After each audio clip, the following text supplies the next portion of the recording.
Hello and welcome back. We are here today with Flo Provenza in part two of our interview. We're talking a little bit about the Great Depression and how life was during the 1920s, 30s, and almost midway through the 40s. Flo, you were telling us about an accident. Yes, the man that worked for my dad, Fred Nelson.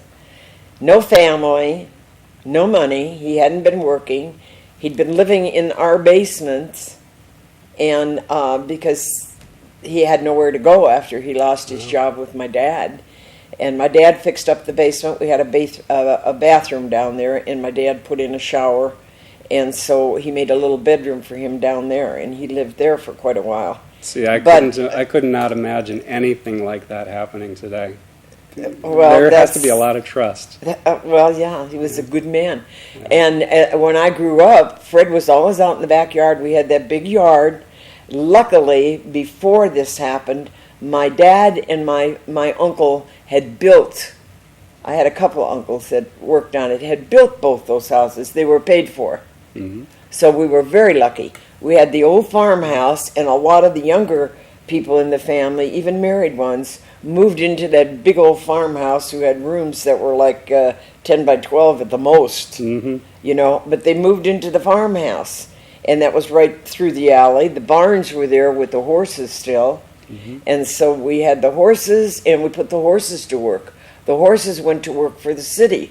They pulled those great big gondolas, went up and down alleys, and they filled them, and then they took them out to Grand Avenue outside of Chicago and dumped them in the dumps out there. So the horses made a little bit of money, and the uncle that was taking care of the horses, he got a percentage of that. So the main reason for putting these horses into service was to generate income. You had to have some kind of income. So everybody was looking for some kind of income. And like I said, my dad would get up at 1 o'clock in the morning and go in the middle of the winter at 6 below zero or something, and he'd be out there flagging trains. Wow, and that's the way it was. You did whatever you could do. Right. People came up and down the alleys with wagons. We used to call them the gypsies, and some of them were. And watermelon, a melon, you know. And you'd run out, and maybe you could get a weed. They'd cut them open so people could see it, and if they had a scrap, they'd give it to the kids walking down the alley with them. Yeah. People at the door, knocking on the door, which you desperately hate to send them away because they just come to say, even a piece of bread. Can I have even a piece? One of my uncles became a hobo. When I told somebody he was a bum, he got very upset. He said, I am not a bum. They don't work. My uncle followed the pickers from the fruit trees and any work like that on the railroad. That's how he became knowledgeable about what's going on with the railroad. Because he used it when he didn't have a job on the railroad and when they didn't call him or he couldn't call my father, he would go on the railroad. And he told me all about that. They had, in every little town had what they called a hobo jungle. And when you got there, there was a pot with food in it, and you could eat from that. But you had to bring something back to put in the next pot for the next person going through. One old person who was too old to really travel would be the one that would stay there and watch the pot and see who came and who went and who brought stuff. And he traveled the country to earn enough money to live, to exist. That was before he married my aunt. But that was during the Depression. And he did this just because you needed to be resourceful at that time. Absolutely. Or he actually enjoyed the lifestyle like that. Well, it was one way to make a living. Yeah. Whether you enjoyed it or not. You carried your little bundle and you slept on the ground and, you know, and you knew where to find it. They used to make marks on roads and marks on highways. Yeah. Where the next fruit picking was going to be or the next thing. Couldn't afford to have a car or a horse and buggy or anything, so you walked. And then when you got a job, sometimes you could get a ride going to another one on the train, if the train went through there, and then walk to where it was. They worked probably harder than they ever worked in their life. And we had no more spoiling of fur coats or maids. And we were poor. My cousin and I used to sneak in the garage. There was a chain on it. My cousin Eileen lived next door, and we were close to the same age. And so we were skinny and little, and we'd get that door open, and we'd go climb in my Creepy. dad's touring car and sit there and pretend we were going somewhere. Right. That was some of the fun that we had. Mm-hmm. The kids all gathered in the alley at night, and we played kick the can. Yeah. The whole block. The rule was you had to be home when the lights went on out in the street. Oh, yeah.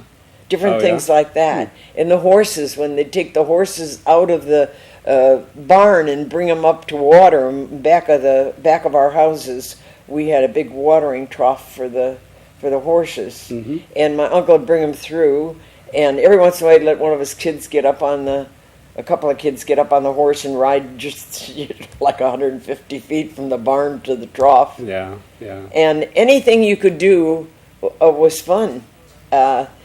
You played with the kids in your block, is Right. what you did. And then the park started having things, the city started having things to get the kids to get together and learn how to do things. And what year roughly would By that time, I was, it was close to 35 by that time, 1935. So Yeah. you were about 10 years old then? Yeah, I was about 10 years old. As It I'm was- understanding it, I would say most of your childhood then, you We're poor. grew up through the Great Depression. Yes, You and Pete experienced did it. too. Yeah. Pete told me one time he asked his father for a penny for a bean blower, which was nothing but a straw, Yeah. and his father started laughing. Or 3 cents, maybe it was 3 cents for a bean blower. I guess my next question then is going to be, all right, so you lived through the Great Depression, you saw the ups and downs of it, you experienced every single one of those from the sounds of it. How did life finally change? At what point did it start to change, and what were the first signs that you can point to that you actually saw, now this is real change, this Yeah. is positive now? Just before the war. Just before the war really started, like I'd say 38, 39, something like that. And what did you experience? What did you see? Well, during that time, my dad got a job with the Park District. so Politics. jobs became a little He bit became more readily a available. precinct captain and my parents knew every person in their precinct. Mm-hmm. When Pays to things- network. when things came, it was all Democratic. Yeah. Yeah, because we also had the bootlegging and all that stuff at that time. Mm-hmm. And down in Cicero Avenue, down at the little town called Cicero, is where the big guy was. Yeah. And so a lot of men were doing that because they're starving to death. Right. And then they come in with no drinking, so they made money that way. Very difficult. Yeah. Yeah. You know. Mhm. And but it started out when I was 14. Okay, that was 25, 35, 36, 37, 38, 39. My sister was going to get married, Mm-hmm. and my dad did not have a suit. Now, most of the men had little jobs here and there, but not paying a lot.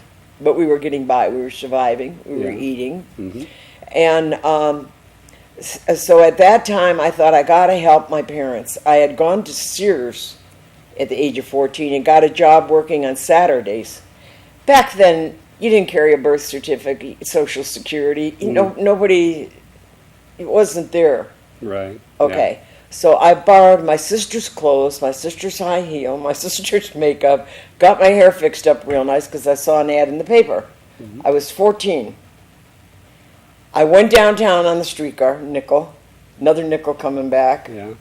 I had worked a little bit at Sears, you know, on I think Thursday Little bit night of they were job open and experience. Saturday or something like that. Yeah.